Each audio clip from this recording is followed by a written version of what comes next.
दोस्ती, मोटू और पतलू। ये कहानी है दो दोस्तों की जो एक दूसरे के बिना अधूरे हैं। फुरफुरी नगर में दो दोस्त रहते थे। ये एक छोटा सा गांव था जहां हर कोई एक दूसरे को जानता था। एक था मोटू जो समोसे का बहुत बड़ा फैन था। समोसे उसकी कमजोरी थे और वह दिन में कई बार समोसे खाता था। दूसरा था पतलू जो बहुत होशियार था। पतलू हमेशा नई नई चीजें सीखने में रुचि रखता था और हर समस्या का हल निकाल लेता था। दोनों में गहरी दोस्ती थी। वे एक दूसरे के साथ हर समय बिताते थे और एक दूसरे की मदद करते थे। मोटू हमेशा कुछ न कुछ मस्ती करता रहता था। उसकी शरारतें कभी कभी हद से ज्यादा हो जाती थी। पतलू उसकी शरारतों से परेशान हो जाता था, लेकिन फिर भी वह मोटू को समझता था और उसकी हरकतों को माफ कर देता था। फिर भी दोनों एक दूसरे के बिना नहीं रह सकते थे। उनकी दोस्ती इतनी मजबूत थी कि कोई भी मुश्किल उन्हें अलग नहीं कर सकती थी। एक दिन मोटू ने अखबार में एक खबर पढ़ी। यह खबर उसके जीवन को बदलने वाली थी। खबर एक खोए हुए खजाने के बारे में थी। यह खजाना फुरफुरी नगर के पास कहीं छुपा हुआ था। मोटू बहुत खुश हो गया। उसे लगा कि यह खजाना ढूंढने का मौका उसके जीवन का सबसे बड़ा रोमांच होगा। उसने सोचा, वाह, ये तो मौज हो जाएगी। खजाना ढूंढने का रोमांच और समोसे खाने का मजा दोनों एक साथ मिलेंगे। उसने झट से पतलू को यह खबर सुनाई। पतलू को भी यह विचार बहुत रोमांचक लगा। पतलू पहले तो सोच में पड़ गया। उसे लगा कि यह खजाना ढूंढना आसान नहीं होगा। फिर मोटू के जोश को देखकर वह भी मान गया। उसने सोचा कि अगर मोटू के साथ है तो कोई भी मुश्किल आसान हो जाएगी। दोनों ने मिलकर खजाना ढूंढने की योजना बनाई और अपने रोमांचक सफर की शुरुआत की। अगले दिन दोनों दोस्त सफर पर निकल पड़े। सुबह का समय था और हवा में ताजगी थी। दोनों के चेहरों पर एक नई उम्मीद और उत्साह झलक रहा था। उनके पास एक नक्शा था और दिलों में बहुत सारा जोश। नक्शे पर उन्होंने अपने गंतव्य को चिन्हित किया और रास्ते की योजना बनाई। मोटू ने अपनी पसंदीदा समोसे की टोकरी भी साथ ले ली थी। समोसे की खुशबू से उनका मन और भी प्रफुल्लित हो गया। पतलू ने अपनी होशियारी वाली किताबें उठाईं। वह जानता था कि रास्ते में कई चुनौतियां आ सकती हैं और उसकी किताबें उसे मदद करेंगी। दोनों तैयार थे एक नए रोमांच के लिए। उनके पास खाने पीने का सामान, नक्शा और किताबें सब कुछ था। सूरज चमक रहा था और पंछी चहचहा रहे थे। मौसम बहुत सुहावना था और यह दिन यात्रा के लिए एकदम सही था। मोटू और पतलू ने गाना गाते हुए सफर शुरू किया। उनके गानों से रास्ता और भी खुशनुमा हो गया। उनका रास्ता एक घने जंगल से होकर जाता था। जंगल की हरियाली और ताजगी ने उन्हें और भी उत्साहित कर दिया। जंगल में तरह तरह के जानवर थे और पेड़ बहुत ऊंचे ऊंचे थे। उन्होंने कई रंग बिरंगे पक्षियों को देखा और उनकी चहचहाहट सुनी। थोड़ी देर बाद वे एक बड़े पेड़ के नीचे बैठ गए और मोटू ने समोसे निकाले।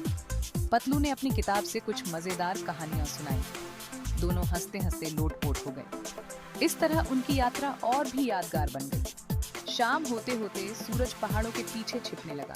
दोनों ने सोचा कि अब आराम करने का समय आ गया।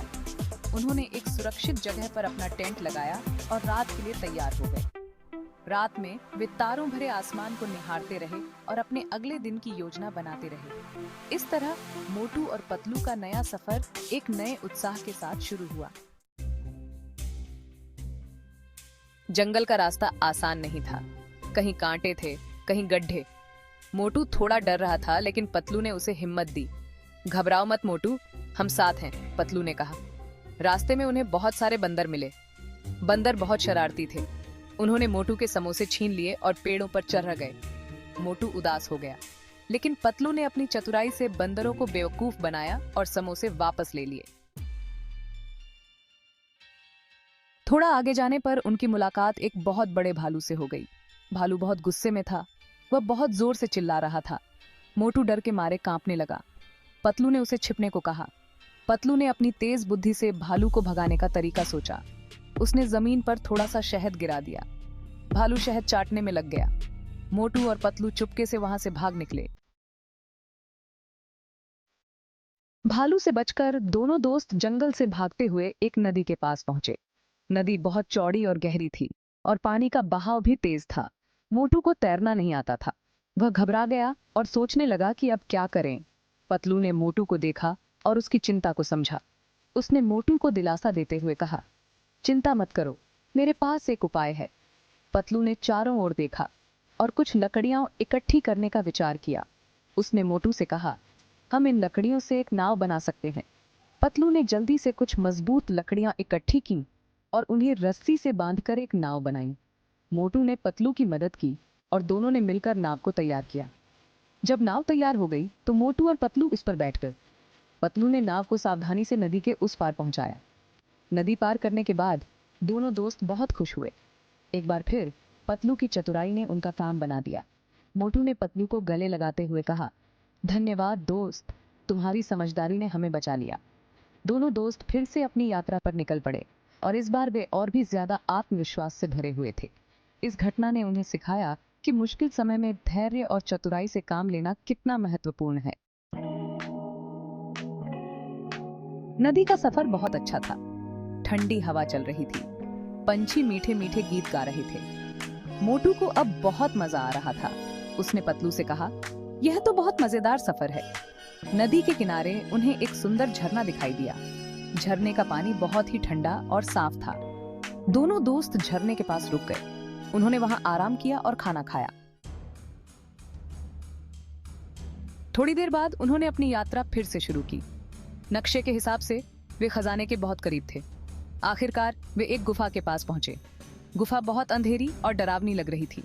मोटू और पतलू हिम्मत करके गुफा के अंदर चले गए। अंदर बहुत सारा सोना और हीरे जवाहरात रखे हुए थे। यह खोया हुआ खजाना था। मोटू और पतलू बहुत खुश हुए। मोटू और पतलू ने थोड़ा सोना और हीरे अपने साथ ले लिए। उन्होंने बाकी खजाना वहीं छोड़ दिया। वे जानते थे कि असली खजाना तो उनकी दोस्ती थी। उन्होंने वापस जाने का फैसला किया। रास्ते में उन्होंने अपनी सारी परेशानियों को एक साथ मिलकर पार किया। उनकी दोस्ती और भी मजबूत हो गई थी। आखिरकार मोटू और पतलू फुरफुरी नगर वापस आ गए।